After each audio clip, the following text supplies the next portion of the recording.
Todo parecía desconectado, metales subiendo, acciones cayendo, liquidez desplazándose, hasta que empiezas a ver el patrón oculto: convergencia. Algo no encaja en los mercados ahora mismo. A simple vista todo parece moverse al mismo ritmo, acciones cayendo, metales corrigiendo, volatilidad repuntando. Pero si observas con precisión, si dejas de mirar el precio diario y empiezas a medir el comportamiento real del capital, aparece una divergencia que no debería existir. Y cuando algo así ocurre, no es ruido, es señal. Hoy es 14 de abril de 2026 y lo que está ocurriendo bajo la superficie no es una simple rotación de activos, es una reconfiguración estructural. Mientras la narrativa dominante habla de incertidumbre y desaceleración, el dinero institucional ya está reposicionándose, no de forma visible, no de forma lineal, sino en capas. Y el punto crítico es este: los activos que históricamente han funcionado como refugio están dejando de comportarse como cobertura pasiva y están empezando a actuar como destino principal del capital. Durante el primer trimestre del año, incluso con caídas violentas en días puntuales, especialmente a finales de enero, los metales preciosos terminaron el periodo con rendimientos positivos en torno al 7 u 8%. En paralelo, los índices bursátiles cerraron en negativo en magnitudes similares. Esa aparente correlación en las caídas intradía oculta una realidad completamente distinta en términos de resultado acumulado. Y ahí es donde empieza a romperse el modelo clásico. Durante décadas, la estructura 60-40, acciones y bonos, fue presentada como el equilibrio racional: crecimiento por un lado, estabilidad por otro. Pero ese equilibrio dependía de una condición que ya no existe: la capacidad de los bonos para actuar como contrapeso real en entornos de estrés. Hoy esa relación está fallando. Los bonos ya no absorben el riesgo, se están moviendo en la misma dirección que los activos de riesgo, impulsados por las mismas fuerzas: inflación persistente, deuda estructural y expectativas cambiantes de política monetaria. Esto deja un vacío, y ese vacío está siendo ocupado de forma progresiva por los metales. Pero esto no se entiende desde el presente inmediato, se entiende desde la estructura histórica. Si retrocedes a los ciclos anteriores del oro, aparece un patrón que no es casual. Después del mínimo de mediados de los años 70, el oro multiplicó su valor por 8 hasta el pico de 1980. Después del mínimo de principios de los 2000, volvió a repetir prácticamente el mismo movimiento hasta 2011. Dos ciclos distintos, dos contextos macroeconómicos diferentes, mismo resultado estructural. Ahora bien, el último mercado bajista del oro culminó en 2015, alrededor de los $1.050 por onza. Si aplicas esa misma lógica, no como predicción, sino como referencia estructural, un movimiento equivalente implicaría niveles en torno a $8.500. No como objetivo inmediato, sino como extensión lógica de un comportamiento repetido bajo condiciones que en el pasado eran menos extremas que las actuales. Y ahí es donde la narrativa empieza a tensionarse. Porque si ese tipo de movimiento es siquiera parcialmente replicable, entonces los niveles de $4.000 o $5.000, que hoy muchos consideran exagerados, dejarían de ser extremos. Pasarían a ser intermedios dentro de un ciclo más amplio. La percepción de burbuja cambiaría de lugar. Pero hay una contradicción que pocos están señalando, y es crítica. Si el oro y la plata están en una fase estructural alcista, ¿por qué hemos visto caídas simultáneas con el mercado de acciones? ¿No deberían comportarse como refugio inmediato?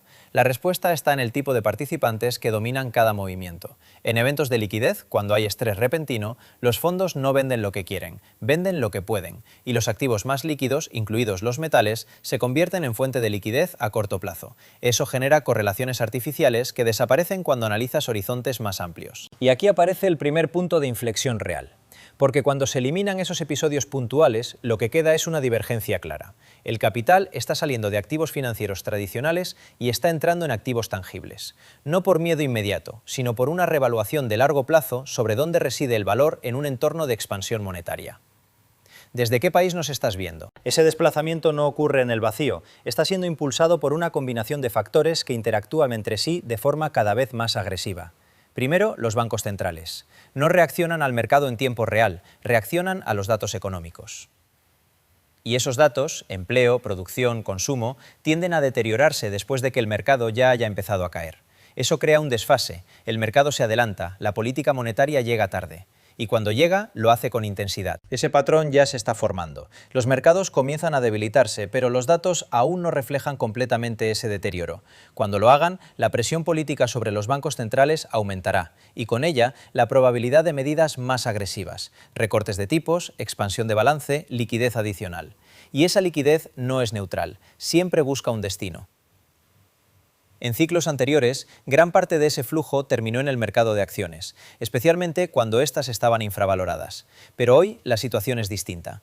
Las valoraciones no están en niveles históricamente bajos. En cambio, los commodities, y en particular los metales, sí han pasado más de una década en compresión relativa. El índice de commodities, por ejemplo, sigue lejos de sus máximos históricos, incluso después de los repuntes recientes.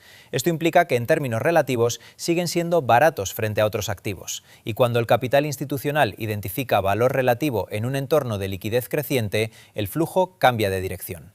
Aquí entra la plata y cambia completamente la dinámica. A diferencia del oro, la plata no es solo un activo monetario, es también un componente industrial crítico. Esto crea un doble vector de demanda, inversión y uso físico. Y en los últimos años ese equilibrio se ha roto.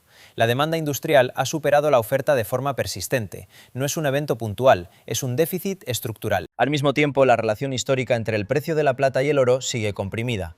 En ciclos anteriores, la plata llegó a representar más del 6% del valor del oro. En 2011, ese ratio estaba en torno al 3%. Hoy se sitúa aproximadamente en la mitad de ese nivel. Eso implica algo concreto. Incluso sin que el oro suba, la plata tiene espacio para revalorizarse simplemente cerrando esa brecha relativa. Y si el oro sube al mismo tiempo, el efecto se amplifica. Este es el punto donde el sistema empieza a tensarse de verdad. Porque ahora tienes múltiples fuerzas alineándose en la misma dirección. Expansión monetaria potencial, activos financieros perdiendo su rol defensivo, commodities infravalorados y un metal, la plata, con presión simultánea por demanda industrial y monetaria. Y aún falta un elemento clave, el coste de producción. Uno de los argumentos recurrentes contra las mineras de metales es el aumento del coste energético. Si el petróleo sube, producir oro y plata se vuelve más caro. Pero cuando se mide ese coste en relación al precio del metal, la proporción actual es históricamente baja, mucho menor que en ciclos anteriores. Esto significa que, incluso con energía más cara en términos absolutos, los márgenes de las mineras no están siendo comprimidos de forma significativa. De hecho, en términos relativos, están en mejor posición que en décadas anteriores. Eso desmonta una narrativa completa. Ahora añade otro nivel. El petróleo, a pesar de sus recientes movimientos al alza, sigue infravalorado en términos relativos frente a otros activos. Históricamente tiende a moverse en sincronía con el conjunto de commodities, y ese conjunto está saliendo de una fase de compresión de más de 10 años. El repunte que vimos recientemente no comenzó con eventos geopolíticos, comenzó antes. Lo que hicieron esos eventos fue acelerar un movimiento que ya estaba en marcha. Pero también introdujeron ruido.